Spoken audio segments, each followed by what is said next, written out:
Hello everyone, and welcome you back to my YouTube channel. And if you are new here, you are welcome. It's good to have you here. My name is Mary Jume. Please kindly hit on that subscribe button to be part of this fashion family.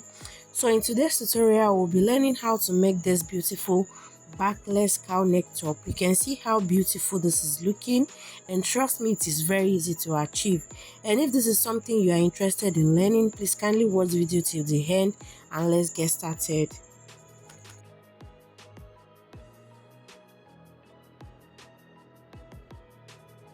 So guys, for this particular top we are making today, so these are the materials needed for this tutorial. So I'm going to be using this pink crepe fabric for this top. You can use any fabric of your choice or any color of your choice, that depends on you. So the next thing I'm going to do now is to fold this fabric into a bias form. So basically just folding it into a triangular shape, just like you see me doing on the screen. And after that, I will go ahead to cut out the excess fabric.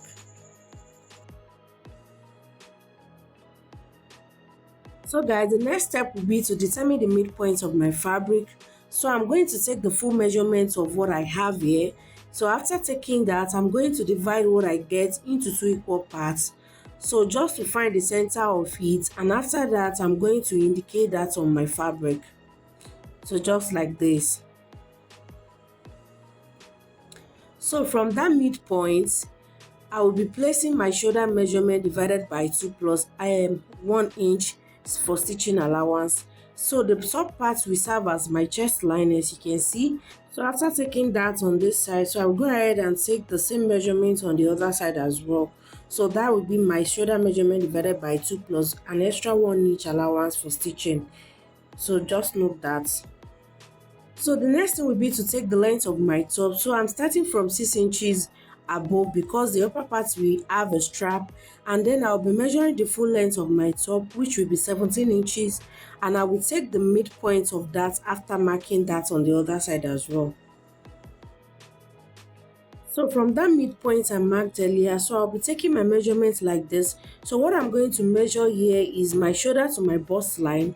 So I will go ahead and indicate that with my chalk. So after that, I'm going to divide my bust measurement divided by 4, and I will add an extra 1 inch allowance to it for stitching.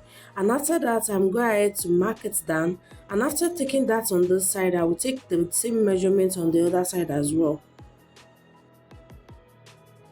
So guys, on this M line here, so what I'm going to be doing there is to measure what I have there, and I'm going to divide that into 2 just to get the midpoint of this.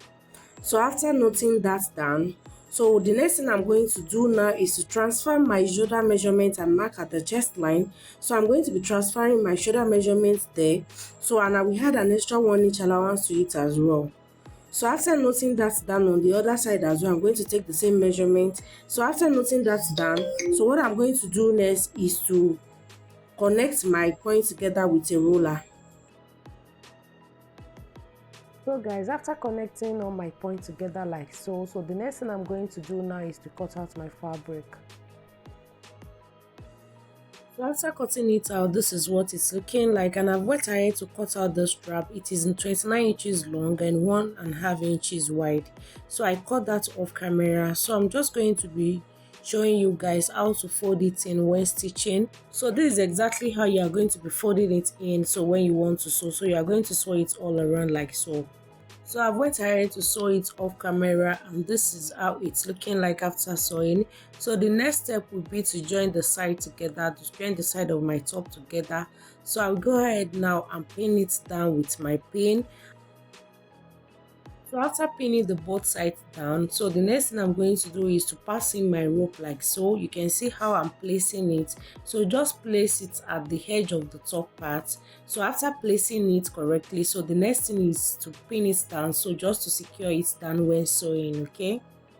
And I'm going to do exact same thing to the other side as well. So just watch closely how I'm placing my own, okay? So after securing both sides with a pin, so the next thing is for me to sew it all around like I'm demonstrating on the screen.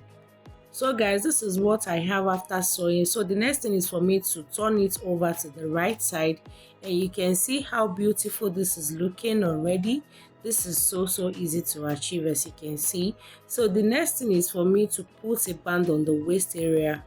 So the next thing I'm going to do is to fold my top into two like so, and I'm going to measure the midpoint of it. And what I have here is about 8 inches, and I've went ahead to cut this long band off camera, and it is 5 inches wide and it is 30 inches long. So what I'm going to do now is to fold the band into two like so, and I will mark the measurement I got from my waist area when I folded it into two, and I will be marking that same measurement here as well. Hope you get what I'm saying. So after getting that, I'm going to notch that area, and after doing that, so the next thing I'm going to do now is to fold my fabric into two like so, and I will sew it across, and I'm going to stop at the waist measurement I indicated on the band earlier, and I'm going to do the same thing to the other side as well. And this is what I have after I was done sewing. This is what it's looking like, and what is left here is the space for where I'm going to join the waist area of my top too. So now what I'm going to do now is to turn over my band into the right side. So I'm going to use my scissors to turn it over to the right side.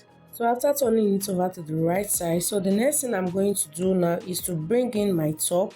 So I'm going to be placing my top in between it like this, and I'll be folding in the top area and the bottom of my band by 0.5 inches, that's an half an inch, and then I will just sew it through off the camera. I'll bring it back to show you guys how it's looking like after I'm done sewing.